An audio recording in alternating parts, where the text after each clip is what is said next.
Good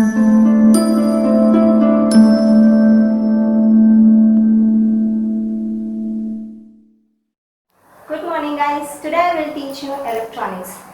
Myself Anamika Mishra. First of all मैं आपको ये बताती हूँ कि इलेक्ट्रॉनिक्स होता क्या है. तकनीकी की वह शाखा जिसके अंतर्गत जो भी एसेसरीज या जो भी इक्विपमेंट्स यूज किए जाते हैं वो कम वोल्टेज तथा कम करंट के यूज किए जाते हैं, जैसे कि low voltage and low current.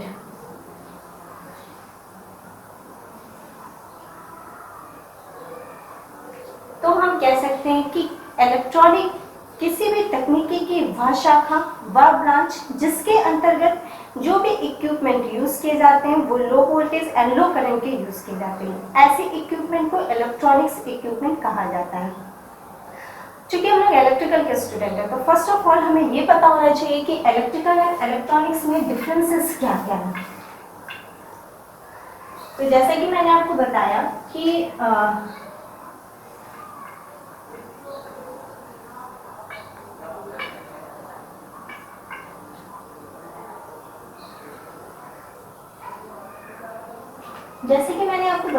जो भी इलेक्ट्रॉनिक्स में इक्विपमेंट यूज किए जाते हैं वो low voltage and low current के यूज किए जाते हैं. तो उसी हिसाब से अगर हम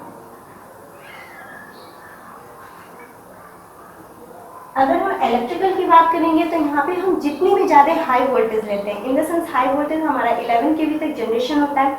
जब हम उसे ट्रांसमिट करते हैं तो 132 केवी, 66 केवी, 220 केवी, 400 केवी, इन सारी रेंजेस में हम उसे ट्रांसमिशन करते हैं. क्यों करते हैं? क्योंकि अगर हम जितनी ज़्यादा हाई वोल्टेज पे ट्रांसमिशन करेंगे उतनी ही हमारी इफिशियंसी बेटर होगी, वोल्टेज रेगुलेशन बेटर होगा, लॉसेस कम होंगे. तो ये सारे एडवांटेजेस होते हैं. तो हम ये कोशिश करते हैं कि इलेक्ट्रिकल के जो भी इक्विपमेंट है या जो भी चीज़ें हैं वो हमेशा इन द सेंस अगर हम कंपैरिजन करते हैं तो इलेक्ट्रॉनिक्स से तो ज़्यादा होती हैं, हमेशा low voltage and high voltage and high current पर होती हैं. High voltage and high current पर. दूसरा पॉइंट है हमारा सबसे जो हमारा मेन डिफरेंस होता है वो ये होता है कि जो हमारे इलेक्ट्रिकल के कंपोनेंट्स होते हैं वो पावर पे डिपेंडेंट होते हैं. पावर पे डिपेंडेंट होने के कारण हम डिजायरेबल आउटपुट नहीं प्राप्त कर सकते हैं, यानी कि V/I पे ये डिपेंडेंट होगा. तो इससे हमें डिजायरेबल आउटपुट नहीं मिलेगा. बट जो कंपोनेंट हमारे इलेक्ट्रॉनिक्स में यूज किए जाते हैं उन पे हम डिजायरेबल आउटपुट प्राप्त कर सकते हैं. हम उन्हें इनपुट देते हैं और वहां से हम डिजायरेबल आउटपुट प्राप्त कर सकते हैं. ये हमारा बहुत ही एक अच्छा एडवांटेजेस कह सकते हैं, या फिर यही हमारा इलेक्ट्रिकल और इलेक्ट्रॉनिक्स के कंपोनेंट में सबसे बड़ा डिफरेंस होता है. ओके, नेक्स्ट पॉइंट हम देखते हैं कि जो भी इलेक्ट्रिकल के हमारे इक्विपमेंट्स होते हैं, जैसे हमारा ट्रांसफार्मर हो गया, मोटर, जनरेटर, अल्टरनेटर, आपने सर्किट ब्रेकर, आइसोलेटर, फ्यूज, ये सारी चीज़ें आपने देखी होंगी. इन सारी चीज़ों की साइज जो होती है वो बहुत ही बड़ी होती है. तो हम कहेंगे कि लार्ज साइज के इक्विपमेंट होते हैं. बट जो हमारे इलेक्ट्रॉनिक्स में इक्विपमेंट किए जाते हैं वो मेनली 3 टर्मिनल डिवाइसेस होती हैं या फिर 2 टर्मिनल सेमीकंडक्टर डिवाइसेस होती हैं. जैसे हमारा डैक हो गया, ट्रैक हो गया, बीजेटी, फैट, मॉसफेट. अगर आपने देखा होगा तो ट्रांजिस्टर वगैरह में 3 टर्मिनल डिवाइसेस होती हैं. तो ये बहुत ही छोटे आकार के होते हैं, स्मॉल साइज.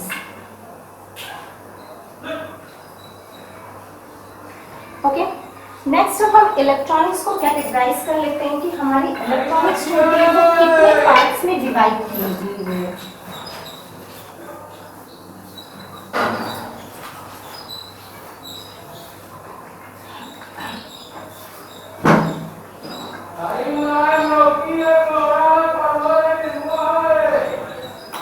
इलेक्ट्रॉनिक्स हमारी कितने पार्ट्स में डिवाइड की हुई है.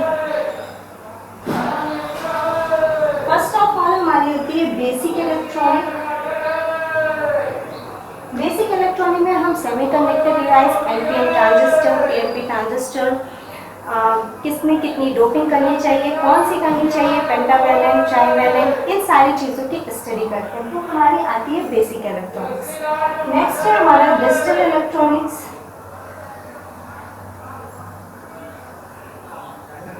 डिजिटल इलेक्ट्रॉनिक्स के अंतर्गत हम, आपको पता है कि हमारा कंप्यूटर जो है वो सबसे ग्रेटेस्ट इन्वेंशन है. बट कंप्यूटर की एक प्रॉपर्टी होती है कि वो हमारी लैंग्वेज नहीं समझता, हमें उसको समझाने के लिए हम जो भी बोलते हैं वो 0 और 1 में कन्वर्ट करके देना होता है। हमें इनपुट हमेशा 0 और 1 में कन्वर्ट करके देना होता है। उस कन्वर्जन के लिए हम ऑक्टल, बाइनरी, हेक्साडेसिमल इन सारी चीज़ों की स्टडी करते हैं। ऑक्टल हो गया, बाइनरी हो गया, हेक्साडेसिमल हो गया, हेक्साडेसिमल, डेसिमल, इन सारी चीज़ों की स्टडी करते हैं और गेट के बारे में हम पढ़ते हैं। ये होती है हमारी डिजिटल इलेक्ट्रॉनिक्स। नेक्स्ट है हमारा पावर इलेक्ट्रॉनिक्स, जो कि सबसे इम्पोर्टेंट टॉपिक आप कह सकते हैं या सबसे इम्पोर्टेंट लेसन कह सकते हैं। पावर इलेक्ट्रॉनिक्स में हमारे फेट हो गया, मॉसफेट हो गया, फेट हो गया, मॉसफेट हो गया, ट्रांजिस्टर हो गया, थायरिस्टर हो गया, बीजेटी हो गया, यूजेटी हो गया, ईटीसी, चॉपर, साइक्लो कन्वर्टर, बहुत सारी डिवाइसेस होती हैं जो हमारी एसी टू डीसी कन्वर्ट करती हैं, डीसी टू एसी कन्वर्ट करती हैं, कांस्टेंट टू वेरिएबल करती हैं, वेरिएबल टू कांस्टेंट करती हैं, और कुछ डिवाइसेस जो होती हैं वो वोल्टेज कंट्रोल्ड होती हैं, कुछ करंट कंट्रोल्ड होती हैं। तो ये हमारी थी ओवरऑल इंट्रोडक्शन। नेक्स्ट है हमारा, आज हम पावर इलेक्ट्रॉनिक्स का एक टॉपिक है थायरिस्टर, उसकी स्टडी करेंगे।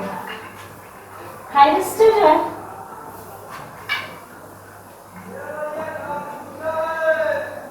फर्स्ट ऑफ ऑल हम थायरिस्टर को थोड़ा सा इंट्रोड्यूस कर देते हैं आप लोग से, क्योंकि इससे पहले आपने कभी थायरिस्टर आई थिंक पढ़ा नहीं होगा। थायरिस्टर जो है हमारी 20th सेंचुरी का सबसे ग्रेटेस्ट इन्वेंशन है। थायरिस्टर हमारी 14th सेंचुरी का सबसे ग्रेटेस्ट इन्वेंशन है। क्यों है? क्योंकि थायरिस्टर जो होते हैं वो एक ऐसी डिवाइस है जो इलेक्ट्रिसिटी को स्टॉप कर सकता है, इलेक्ट्रिसिटी को ऑन कर सकता है, करंट के अमाउंट को कंट्रोल कर सकता है। ये हमारे थायरिस्टर के गुण हैं, इसीलिए थायरिस्टर हमारी 20th सेंचुरी की सबसे ग्रेटेस्ट इन्वेंशन मानी जाती है। दो साइंटिस्ट थे, एक थे हमारे जॉन वार्डेन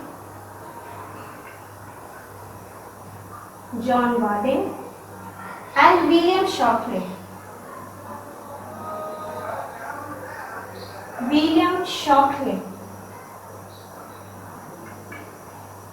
इन्होंने मिलकर के ट्रांजिस्टर का आविष्कार किया था। ठीक है, तो ये हमारी ट्रांजिस्टर 20th सेंचुरी की सबसे ग्रेटेस्ट इन्वेंशन थी। ट्रांजिस्टर का हम टाइप्स देख लेते हैं। 2 टाइप्स के होते हैं, एक होता है हमारा फैट मतलब फील्ड इफेक्ट ट्रांजिस्टर, और दूसरा होता है हमारा मॉसफेट यानी कि metal oxide semiconductor field effect transistor. Field effect transistor जो होता है वो 2 टाइप का होता है, एक होता है हमारा एन टाइप, एक होता है हमारा पी टाइप। फैक्ट 2 टाइप्स के होते हैं, एक होता है हमारा एन टाइप और पी टाइप। मॉसफेट भी हमारा 2 टाइप्स के होते हैं, एक होता है हमारा इनहैंसमेंट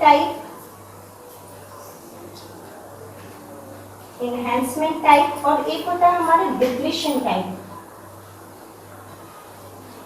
इनहैंसमेंट टाइप भी 2 टाइप में डिवाइड होते हैं, एक होता है हमारा एन टाइप और दूसरा होता है हमारा पी टाइप।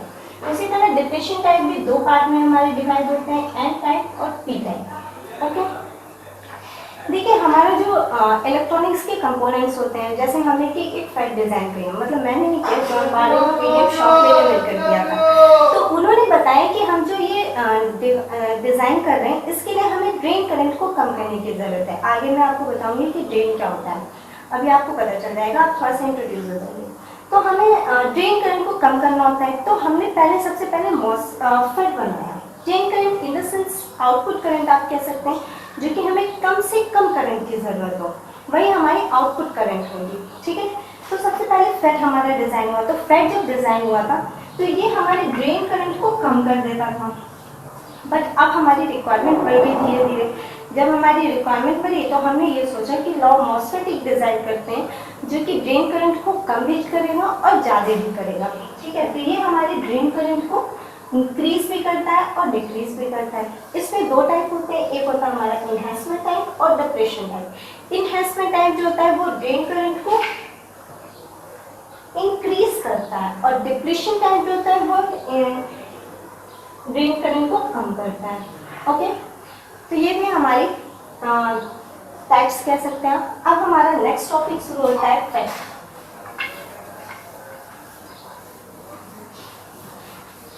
फैट का फुल फॉर्म होता है पी इफेक्ट ट्रांजिस्टर। कहीं कहीं आप लोग फैट को जे फैट भी पढ़ते होंगे, यानी कि junction field effect transistor. Okay,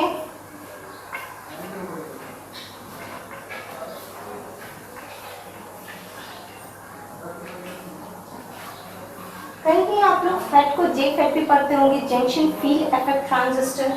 मैं आपको सबसे पहले एक कंस्ट्रक्शन टाइप का समझाती हूँ, समझने की कोशिश करिएगा। वैसे जो मैंने आपको नोट्स दिया है उसमें वही लाइंस लिखी हुई हैं जो हम यहाँ पे बोलेंगे, तो दोनों को आप कंपेयर करिएगा और समझने की कोशिश करिएगा। ये आपका फैट है, ये एक पी टाइप एन टाइप। अच्छा, फैट दो टाइप के होते हैं, मैंने आपको बताया, एक एनपीएन बताया और एक पीएनपी बताया। तो मैंने आपको कहा कि जनरली क्या होता है, ये हम एनपीएन टाइप की स्टडी कर रहे हैं, जनरली हमारा एनपीएन ही पढ़ा जाता है, यही हमारा 80% मार्केट में यूज भी होता है। क्यों? क्योंकि एन मतलब क्या, नेगेटिव, नेगेटिव मतलब इलेक्ट्रॉन्स। अगर जहाँ पर इलेक्ट्रॉन्स की मेजॉरिटी हो वो टाइप ही हम स्टडी करते हैं। आपको पता है कि हमारे जो फैट होते हैं उसमें एक ही जो भी मेजॉरिटी हो या माइनॉरिटी कैरियर्स होते हैं, या तो इलेक्ट्रॉन्स के द्वारा कंडक्शन होता है या तो होल्स के द्वारा कंडक्शन होता है। तो फैट में हमारा, इसीलिए हम इसको यूनिपोलर ट्रांजिस्टर भी कहते हैं। क्या कहते हैं? Unipolar transistor. कभी कभी एक नंबर के क्वेश्चन में पूछा जाता है कि बताइए फैट हमारा किस टाइप का ट्रांजिस्टर होता है, तो फैट हमारा यूनिपोलर ट्रांजिस्टर होता है। ओके, तो ये हम एनपीएन टाइप का स्टडी करने जा रहे हैं। ये हमारी एन टाइप की सेमीकंडक्टर डिवाइस है जो कि सिलिकॉन की पतली परत से मिलकर बनी हुई है। ये किसी में बनी हुई है? सिलिकॉन की पतली परत से मिलकर बनी हुई है। इसमें हमने क्या किया है कि पी टाइप की डोपिंग की गई है। ये हमारा पी टाइप है, इसमें हमने पी टाइप की डोपिंग की गई है। डोपिंग का मतलब क्या होता है? अशुद्धियां मिलाना, यानी कि हम ट्राइवैलेंट या पेंटावैलेंट जैसी भी हमारी रिक्वायरमेंट होती है। अब पी टाइप की डोपिंग की गई है तो यानी पॉजिटिव पॉजिटिव मतलब होल्स टू होल्स में हम अशुद्धियां मिला रहे हैं। ठीक है, इस यहाँ से हम एक गेट टर्मिनल जोड़ देते हैं। ओके, यहाँ से आती है हमारी ड्रेन, सोर्स। ये हमारा सोर्स टर्मिनल और ये हमारा ड्रेन टर्मिनल। ठीक है, तो सोर्स टर्मिनल क्या होता है हमारा? सोर्स टर्मिनल जहां से इलेक्ट्रॉन जो है, यहाँ से इलेक्ट्रॉन फैट में प्रवेश करते हैं, यानी कि इस चैनल में प्रवेश करते हैं, उसे हम क्या कहते हैं? सोर्स टर्मिनल कहते हैं। जो करंट यहाँ से निकलती है उसे आईएस से प्रदर्शित करते हैं, मतलब कि source current. Drain in the sense हम आउटपुट कहते हैं, जो इलेक्ट्रॉन हमें आउटपुट में मिल रहा है या जो करंट यहाँ से बाहर निकल रही है वो हो गई हमारी ड्रेन करंट। ओके, तो यहाँ पर हो गई हमारी आईडी। चैनल जहाँ से इलेक्ट्रॉन जो होते हैं वो फैट में चलते हैं या ड्रेन से बाहर निकलते हैं जिस टर्मिनल से, वो हमारा ड्रेन टर्मिनल हो गया। गेट जहाँ से हम वोल्टेज को कंट्रोल करेंगे, क्योंकि ये वोल्टेज कंट्रोल डिवाइस है, तो वो टर्मिनल जो होता है वो हमारा गेट टर्मिनल हो गया। ओके, आई थिंक आप लोग इतना समझ गए होंगे। नेक्स्ट आप वर्किंग देख लीजिए। वर्किंग में क्या है कि मैं, जैसे कि आपको पता ही है कि ये एक सिलिकॉन की पतली सेमीकंडक्टर परत है जिसमें एन टाइप से मिलकर ये बना हुआ है। पी टाइप की इसमें डोपिंग की गई है। ओके, यहाँ से हमने एक टर्मिनल, एक बैटरी जोड़े जो कि नेगेटिव टर्मिनल से है और यहाँ पे ले आके कनेक्ट कर दिया। यहाँ से एक हमने निकाला जो कि पॉजिटिव टर्मिनल से था, वहाँ लाके इसको कनेक्ट कर दिया। ये हो गया हमारा गेट, ये हो गया हमारा सोर्स और ये हो गया हमारा ड्रेन। ओके, तो देखो हमें करना क्या है, हमें ये जो पी टाइप है ना, ये रिवर्स बायस में इसमें कंडक्शन होगा, फॉरवर्ड बायस में कंडक्शन होगा नहीं। तो रिवर्स बायस में कंडक्शन करने के लिए आपने पढ़ा होगा कि अगर मान लीजिए कोई भी हम इन द सेंस मान लीजिए कोई भी हम पीएनपी ट्रांजिस्टर लेते हैं, ये हमारा एक पीएनपी ट्रांजिस्टर है, ठीक है। इस पीएनपी ट्रांजिस्टर को ले आके अगर हम माइनस से जोड़ देते हैं, यानी कि पी टाइप सेमीकंडक्टर को बैटरी के नेगेटिव टर्मिनल से जोड़ा जाएगा, तो हम कहेंगे कि इस समय कंडक्शन जो है वो रिवर्स बायस में हो रहा है। ये कंडक्शन किस में हो रहा है? रिवर्स बायस में हो रहा है। और अगर मान लीजिए इसी को पॉजिटिव टर्मिनल से जोड़ दिया गया, पी टाइप सेमीकंडक्टर को अगर पॉजिटिव टर्मिनल से जोड़ दिया गया, तो हम क्या कहेंगे कि हमारा कंडक्शन जो है वो फॉरवर्ड बायस में हो रहा है।